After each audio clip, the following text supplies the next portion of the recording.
Next time you see this plant in your backyard, don't cut it down, because this is the best natural painkiller you'll ever find. Some people even compare it to morphine. This common plant is called wild lettuce and was commonly used by Native Americans 2 centuries ago for both food and medicine. So today I'm going to show you how to make a simple wild lettuce extract to keep in your medicine cabinet and use whenever you need it. Now if you take a leaf or stem and squeeze it, you'll see a white substance coming out. This is where the potency of the plant lies. Because of this white juice, the early European settlers also called it opium lettuce. This milky substance doesn't contain any opiates, but it's working on the central nervous system directly to lessen the feeling of pain. Nowadays, many people are turning their attention back to this lost knowledge and use it as a replacement for addictive prescription pain medicines. So let's avert our gaze from our modern survival thinking for just a bit and look at how our great-grandparents did it 150 years ago. This is exactly the kind of information I found in this 350-page book called The Lost Ways. This is probably the only survival book I've actually enjoyed reading. You won't believe how many survival things we've lost to history. I found the wild lettuce on page 113 and decided to make my own painkiller. I collected about 50 leaves today and washed them thoroughly.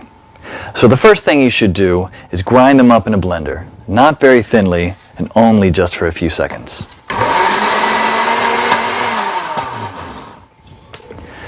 Place the ground leaves into a wide pot and add just enough water to cover them.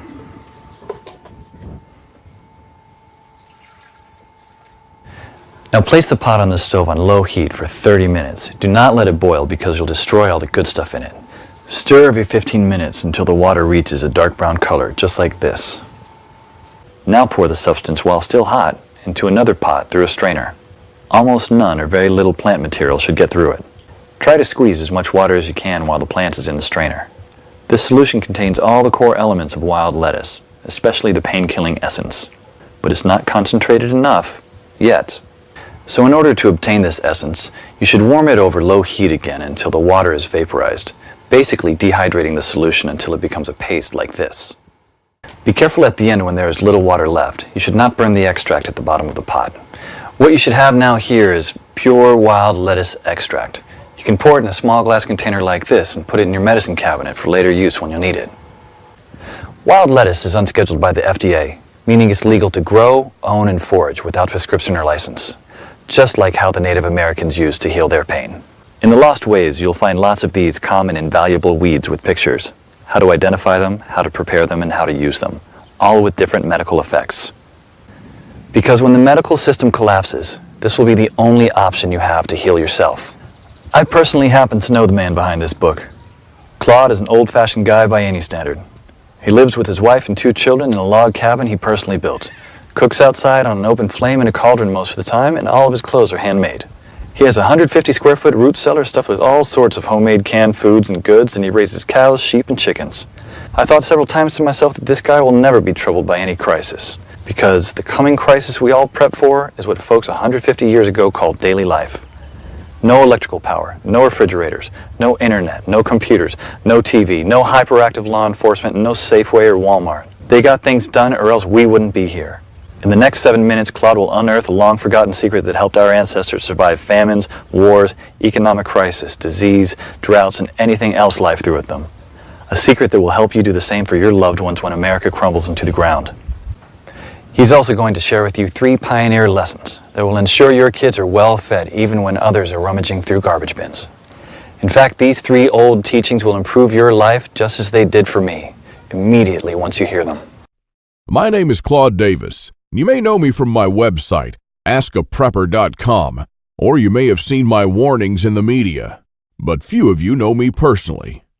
My story is emotionally heavy, with struggles and disappointments, but also with a faith in God and a strong will to survive that finally led me being here. So pay close attention, because this video will change your life for the good. Lesson number 1, don't take anything for granted. My grandparents from my father's side came to America from Ukraine just before the Second World War and started a small farm in Texas where I grew up without missing a thing.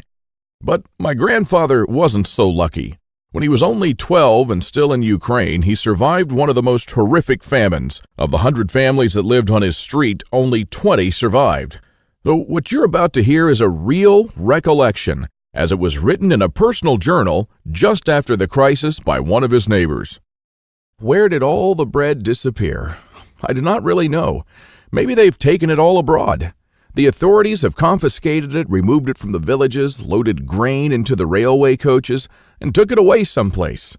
They've searched the houses and taken away everything, to the smallest thing.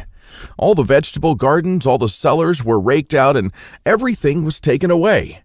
It was so dreadful that every day became engraved in my memory. People were lying everywhere as dead flies. The stench was awful. Many of our neighbors and acquaintances from our street died.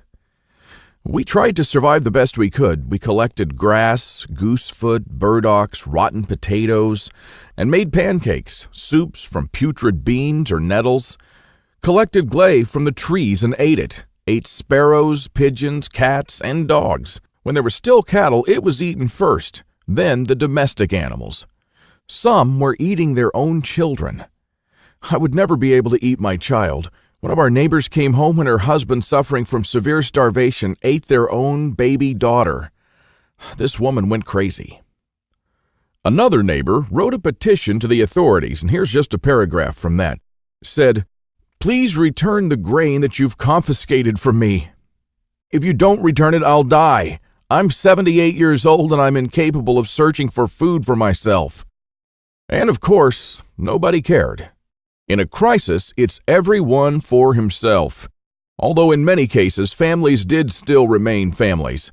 But just after the winter, when there's absolutely nothing to eat, my grandfather, together with his mother, went to the nearest town where the government had established a soup kitchen. Unfortunately, the 25-mile journey was too much for his mother. After just 5 miles, she couldn't walk anymore. My grandfather noted in his journal, "Mother said, save yourself, run to town." I turned back twice.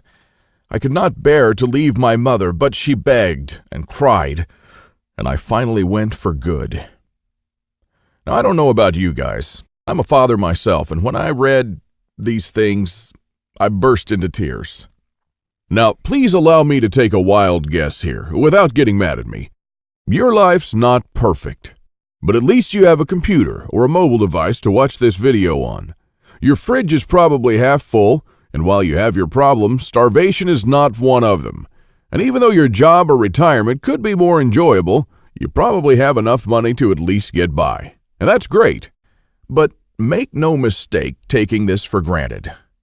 History has shown us many times that it can all fly away in a split second. The biggest misstep that you can take now is to think that this can never happen in America or to you. All that my grandfather and our ancestors who came here and formed America lived through would be in vain without lesson number 2. Those who cannot remember the past are condemned to repeat it. Now, call me old-fashioned, I don't care, but I completely believe in America and what our ancestors stood for. They all had a part in turning this land into one of the most powerful countries in the world. Many died and suffered before a creative mind found an ingenious solution to, maybe, a century-long problem. Now, believe it or not, our ancestors' skills are all covered in American blood. And this is why these must be fought for, protected, and handed on for them to do the same for our children and our children's children. But now, my friends, we're sitting on the edge of oblivion. Our fathers and grandfathers were probably the last generation to practice basic things like building a root cellar or making pemmican. Our ancestors laid the bricks and built the world's strongest foundation that we're about to irreversibly forget. And we're going to pay the ultimate price for this, because if you have a big, strong house with a weak foundation, it doesn't matter if it looks nice on the outside. The next flood will sweep it away. And that is exactly what will happen to most Americans in the coming crisis. So here we are, human beings in the 21st century, several lifetimes and a world away from our grandparents and their ways. Have we become better at living? I think not. I watch as we have become ever more expectant that the world owes us a living. Consumerism has reached epic proportions, and people feel aggrieved if they don't own the latest gadget. The truth is, we never have been more disconnected from life, from the world, from the soil, from the trees, and from our own souls. We're straying away from our roots on a dangerous road from which there will be no turning back. And the good and the bad news is that we're the last generation that can truly do something about it. We no longer know how to live without refrigerators, without cars, without phones, without supermarkets. What will you do tomorrow if you simply are unable to buy things? I sometimes think that we're kidding ourselves with our bug-out bags and with our 3-day food rations. Wouldn't we be better off looking at what the pioneers took with them when they traveled from Independence, Missouri all the way to Oregon City? Game meat was unreliable even then, so don't think that they made this 5-month journey counting only on that. If your life depended on this, what bug-out bag would you take with you? I know I'd stick with whatever the pioneer had with him. He had to travel weeks on end without much help while taking cover from some native tribes at the same time. And this is just a small, tiny example. I don't want to see our forefathers' knowledge disappear into the darkness of time. And if you care about your family and what America stands for, then neither should you. This is the third and most important lesson of all. It's always up to you. Now, I believe in God and in the power of free will, and I believe that you are the only one in charge of your destiny, and that you're constantly making decisions that shape the rest of your life. Now, it's true we all had different starts, depending on our families and upbringing, but for most of us here in the United States, we at least had decent beginnings. We had water and food, we could go shopping from time to time, and we had decent medical system compared to other countries. We should be more thankful for that. And we should ensure that we have something put aside for darker times. If anything goes wrong with this country, don't blame the government or the president. They don't truly care about you or your family.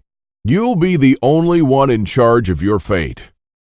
Now, I don't know if you've noticed, but nothing falls from the sky. God helps you, but He doesn't lay it on your table. You have to work hard and do things yourself. As long as you're aware of this, your destiny rests solely on you and your willpower. Now, you can truly change things, and you can do a lot more than you think you can. With this idea in mind, 5 years ago, I wanted to do something that hadn't been done before. Something that not only would help me survive a crisis without investing a fortune in stockpiles, but something that I could do around my house on a daily basis using only methods that were tested and proven by our forefathers for centuries. I wanted to unearth and learn the forgotten ways of our great-grandparents.